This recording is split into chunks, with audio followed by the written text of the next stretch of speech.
Shalom Bapak Ibu Saudara-saudaraku yang dikasihi Yesus Kristus. Selamat bertemu kembali dalam sapaan firman Tuhan buat kita hari ini, yang menjadi renungan, yang menguatkan kita supaya kita semakin teguh.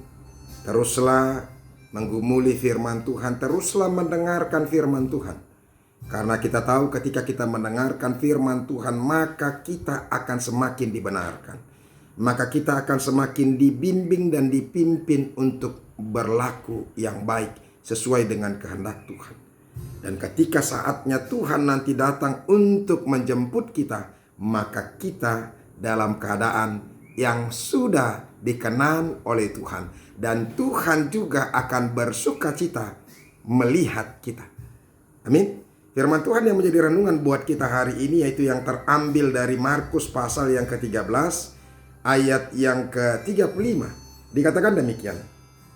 Karena itu berjaga-jagalah, sebab kamu tidak tahu bila manakah tuan rumah itu pulang. Menjelang malam, atau tengah malam, atau larut malam, atau pagi-pagi buta. Demikianlah firman Tuhan. Bapak Ibu yang dikasihi Yesus Kristus dan diberkati Tuhan, satu ketika sama seperti perumpamaan daripada firman Tuhan ini, ada seorang tuan yang memiliki rumah yang besar dan memiliki halaman yang luas dan taman yang indah. Dia akan pergi ke luar negeri.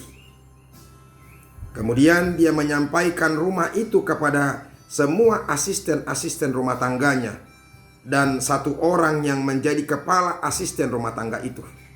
Dia ingatkan, dia sampaikan seluruh rumah ini untuk mereka rawat, untuk mereka jaga, dan mereka bersihkan supaya tetap terawat. Dan dia juga nanti pulang menjumpai situasi yang baik. Kemudian setelah dia menyampaikan semuanya kepada asisten rumah tangganya atau pembantunya, maka dia pergi ke luar negeri. Saudara-saudara, sepeninggal daripada tuan rumah itu pergi ke luar negeri, seluruh asisten rumah tangga itu yang dikepalai oleh seorang kepala asisten rumah tangga itu mengerjakan pekerjaan mereka dengan sebaik-baiknya. Mereka mengerjakan semua sesuai dengan apa yang menjadi tugas mereka, bagian yang harus mereka lakukan. Ada yang merawat taman, ada yang membersihkan rumah, ada yang membersihkan peralatan-peralatan rumah, dan sebagainya.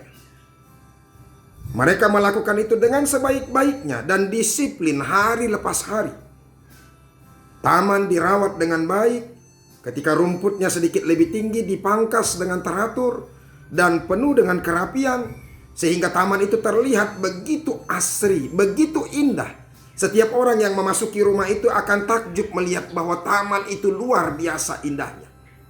Demikian juga asisten yang harus menyapu, mengepel, dan membersihkan bagian rumah, dia membersihkan itu setiap harinya.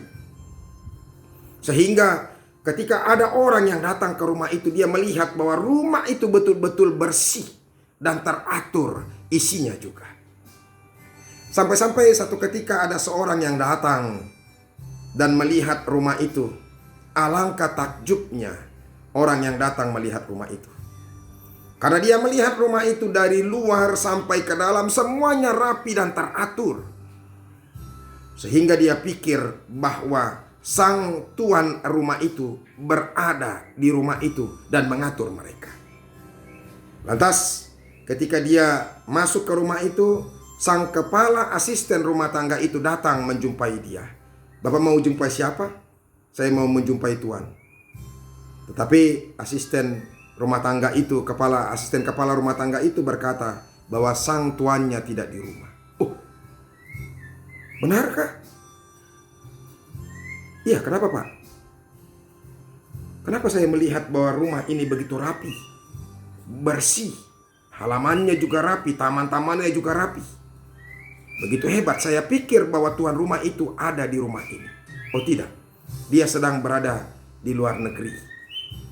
Oh, lantas dia betul-betul tidak menyangka dan bertanya kepada kepala asisten rumah tangga itu, "Kenapa Bapak bisa menjaga dan merawat ini dengan begitu teraturnya?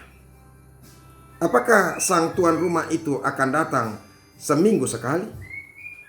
Dia bertanya kepada kepala asisten rumah tangga itu. Dia katakan, "Tidak." 2 minggu sekali? Tidak. 1 bulan sekali? Tidak.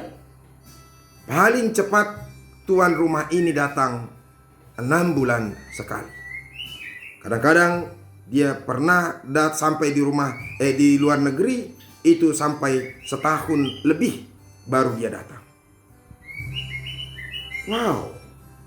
Orang yang bertanya itu sungguh-sungguh termenung dan tercengang. Kenapa saudara-saudara? Karena dia melihat begitu rapinya dan teraturnya rumah itu. Kemudian dia bertanya kepada kepala asisten rumah tangga itu, "Lantas mengapa rumah ini terlihat teratur dan Bapak dan asisten-asisten rumah tangga ini mengerjakan pekerjaannya dengan sebaik-baiknya, sekalipun tuan rumah tidak ada, dan kalian mengetahui bahwa paling tidak 6 bulan bahwa tuan rumah itu boleh datang?"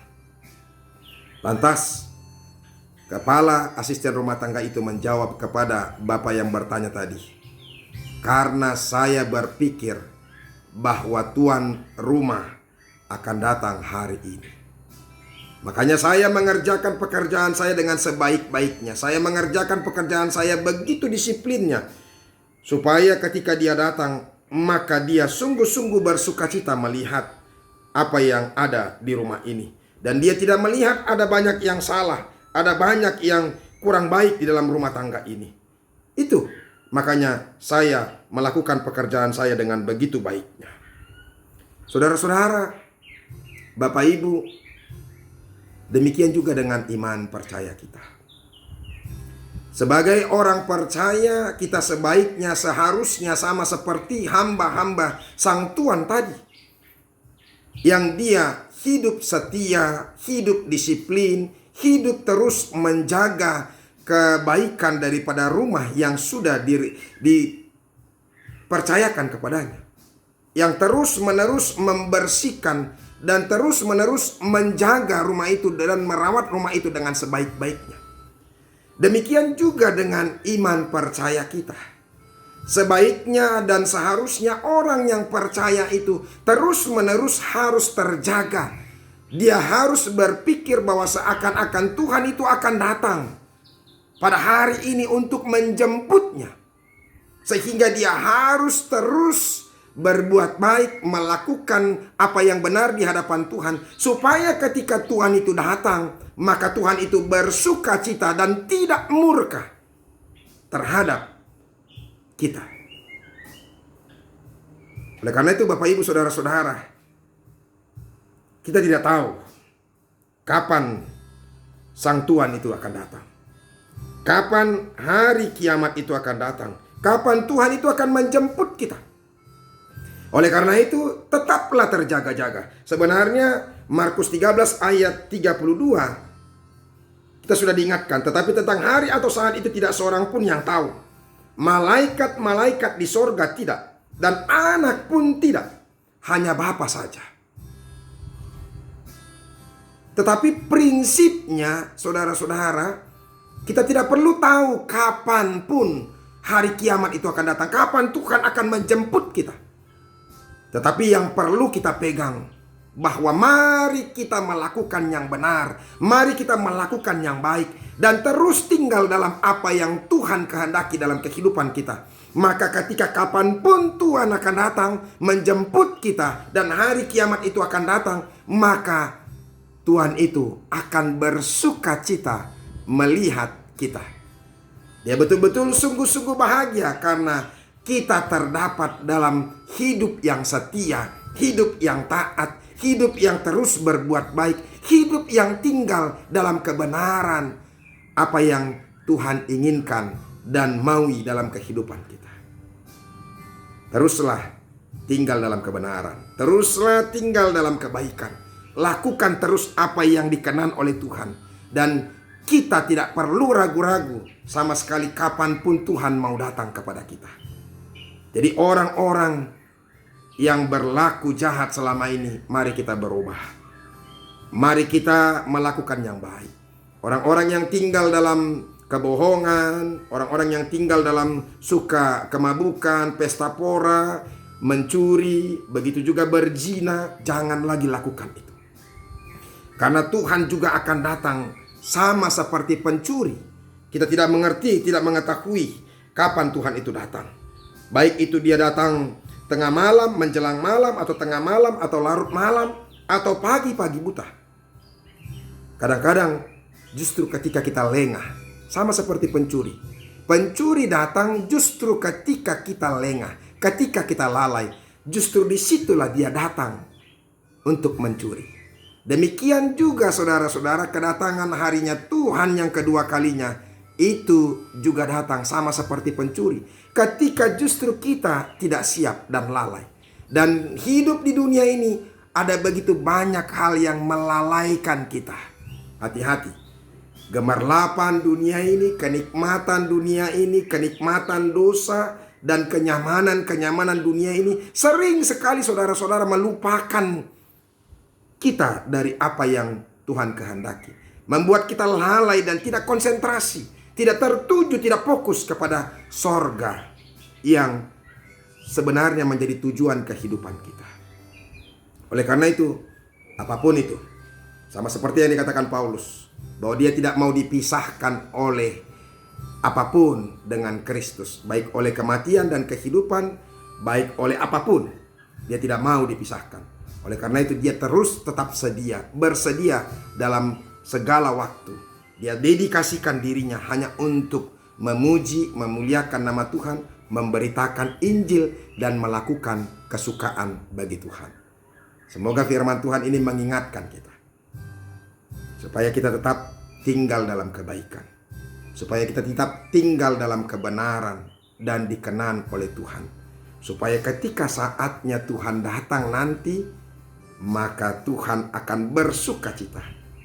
Marilah hambaku yang setia, yang selalu baik, masuk dalam sukacitaku. Dan kita akan ditempatkan di tempat yang begitu menyenangkan, yaitu sorga. Dan Tuhan akan murka dan marah sekali. Dia akan katakan, enyahlah engkau hai orang-orang yang terkutuk.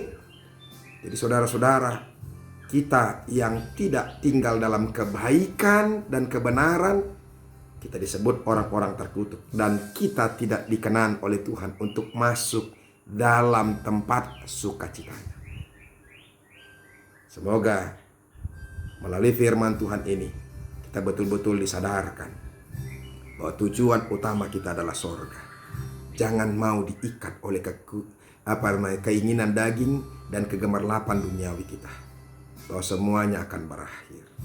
Semoga firman Tuhan ini betul-betul menyadarkan kita untuk melakukan yang baik. Biarlah firman Tuhan ini memberkati kita. Tuhan Yesus memberkati. Amin.